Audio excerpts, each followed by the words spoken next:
Salut les amis, dans cette vidéo on va voir un petit secret du JavaScript. Est-ce qu'on peut utiliser l'opérateur logique et dans une boucle for? La réponse est oui. Et tu vas voir des exemples pratiques où ça devient super utile. Restez bien jusqu'au bout.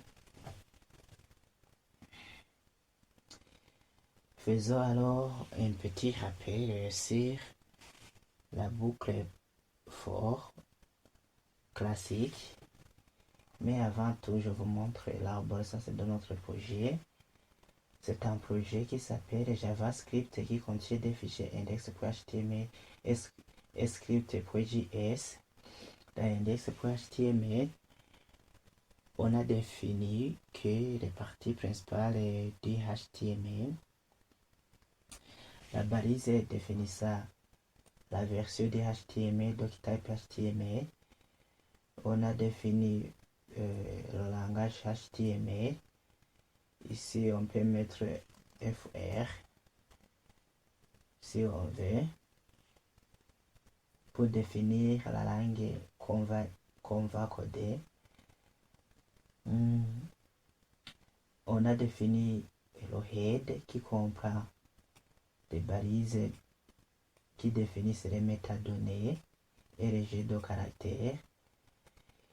Une balise qui définit le titre du navigateur. Donc le titre qui va apparaître en haut à gauche dans le navigateur, c'est opérateur et dans for. On a défini le corps. Le corps comprend une balise qui définit le titre de niveau 1. Apprendre le JavaScript comme texte qui va apparaître. Et ce texte a été stylisé. Il est centré et on lui a donné une couleur bleue. Aussi, veuillez m'excuser. Aussi, on a défini quoi? On a défini une balise script qui est une balise en paire. Cette balise permet d'écrire à l'intérieur du code de JavaScript, mais on ne va pas mélanger le code de HTML et le code de JavaScript. C'est pourquoi on a pu séparer les deux fichiers index.html et script.js et on a pu connecter ou bien interconnecter ou bien lier le fichier index.html et script.js à l'aide de l'attribut srs qui signifie source. Script.js, je l'ai intégré directement puisque index.html et script.js se trouvent à la même racine du projet. Avec script.js, il n'y a pas quelque chose dont on n'a pas encore écrit du code de JavaScript.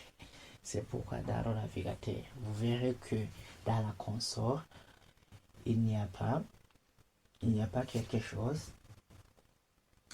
Ici, j'utilise l'extension Live Server. Vous pouvez cliquer ici en bas. En bas, vous allez trouver là où c'est écrit port. Pour ouvrir le port de Live Server, ou bien faire cliquer droit et puis cliquer sur Open with Live Server. Puisque moi j'ai déjà fait cela, vous allez tomber sur cette page. Le titre du navigateur que j'ai dit, c'est opérateur et dans for. Le titre de niveau est c'est apprendre le JavaScript et il est stylisé, il est centré et il a la couleur bleue dans la console. On a vu ça, comment on peut ouvrir ça à la console. Regardez les vidéos précédentes, vous allez trouver comment on utilise la console. Dans la console, il n'y a pas quelque chose puisqu'on n'a pas encore écrit du code de JavaScript. Si je vais fais diminuer ça et masquer ça et on va travailler en parallèle. On est dans le fichier script.js. Lorsque je ferai l'enregistrement ici avec le live server, le résultat va apparaître directement ici. Ça fait actualiser la page ici. Donc, ici, je déclare une variable. Non, la boucle for qui a comme variable i que j'initialise à 0 par exemple, et i, je donne la condition i doit être inférieur à 10. I doit être inférieur à 10. Après avoir défini si i est inférieur à 10, je vais faire l'incrémentation.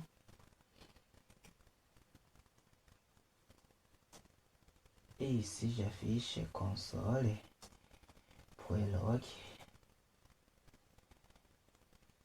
Je mets i vaut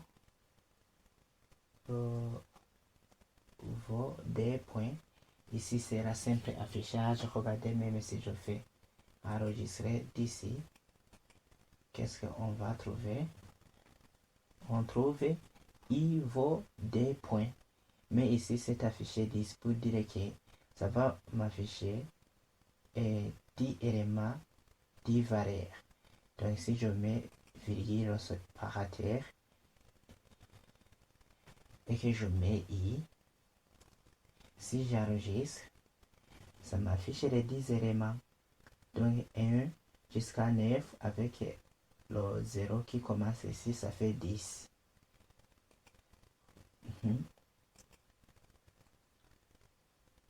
Ici, la condition est i est inférieur à 10. Décide si la boucle continue.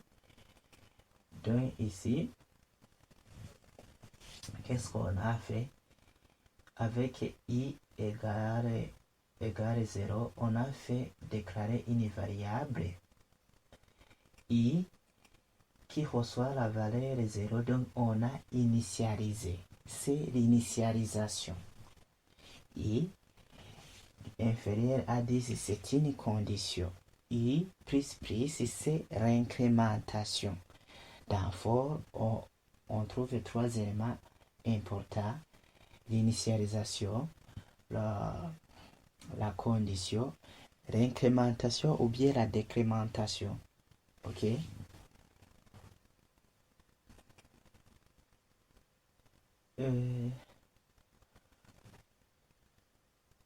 Ici, qu'est-ce que je dois vous montrer aussi? Je vous montre avec le et. Comment on peut utiliser le et. Ici, à l'intérieur, dans la condition, je mets le et logique et je donne i. Modulo i modulo 2. Donc, on va vérifier les valeurs qui sont inférieures à 10 en même temps qui sont paires. Donc, je vérifie si un nombre est pair, si et seulement si le reste est égal à 0. Regardez, je vous montre avec une calculatrice. Donc, j'ouvre une calculatrice de ma machine, comme celui-ci. Donc, on dit un nombre est vraiment pair, et plutôt pair, si et seulement si, quand on divise cet nombre avec 2, on trouve 0. Regardez, 4 divisé par 2, ça fait... excusez, ce n'est pas 4 divisé par 2. Donc, je vérifie et 4 modulo 2. 4 modulo 2. Donc, je mets 4. Ici, le signe qui montre le reste de la division, c'est mode. Ici, c'est affiché mode. C'est la même chose que modulo. 4 modulo 2. Qu'est-ce qu'on trouve? On trouve 0. Pour dire que 4 est pair. Sinon, si j'aurais pu mettre 5 modulo 2, je trouve 1. Donc, le reste n'est pas égal à 1. N'est pas égal plutôt à 0. Pour dire que 5 n'est pas divisible par 2. Regardez si je mets 8, que je fais modulo 2, je trouve 0. Ici, je trouve 0. Pour dire que 8 est pair. Ok? Ici, c'est ce qu'on vérifie. Vous allez remplacer avec le mode que j'ai mis là-bas, avec le pourcentage que j'ai mis ici. Les trois égards vérifient que réellement, si le nombre qui se trouve dans la variable qu'on va incrémenter est vraiment la vraie variable et son type, si le type et la variable sont égales, tu vas faire quoi? Tu vas faire l'incrémentation. Regardez, si j'enregistre, je trouve quoi? Je trouve i vaut 0. Pourquoi?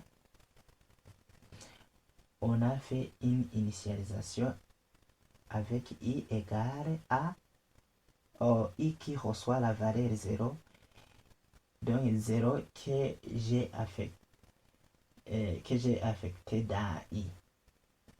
Donc i reçoit la valeur 0. Donc c'est comme je peux dire i contient la valeur 0. Si i contient la valeur 0, qu'est-ce que je lui ai indiqué? Je lui ai indiqué, va vérifier, toi le nombre, tu vas vérifier quoi? Tu vérifies tout d'abord si i est inférieur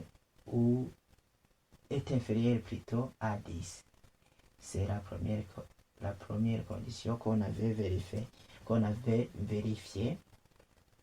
Donc, on a trouvé des nombres qui sont inférieurs à 10. On a trouvé ces nombres, c'est 0, 1, 2, 3, 4, jusqu'à 9.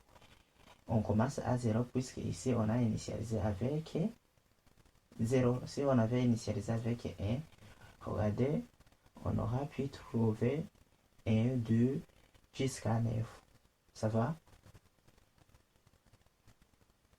Je remets 0. Et je remets aussi la condition. Ici, la condition et signifie les deux conditions doivent être vraies. Sinon, ça sera une condition qui est fausse. Cette condition permet de déterminer si le nombre est pair. Si le nombre est pair et la valeur que je compare, la valeur d'ici, donc tu vas déterminer quoi?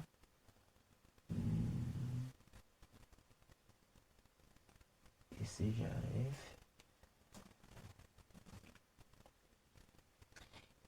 Ici je remets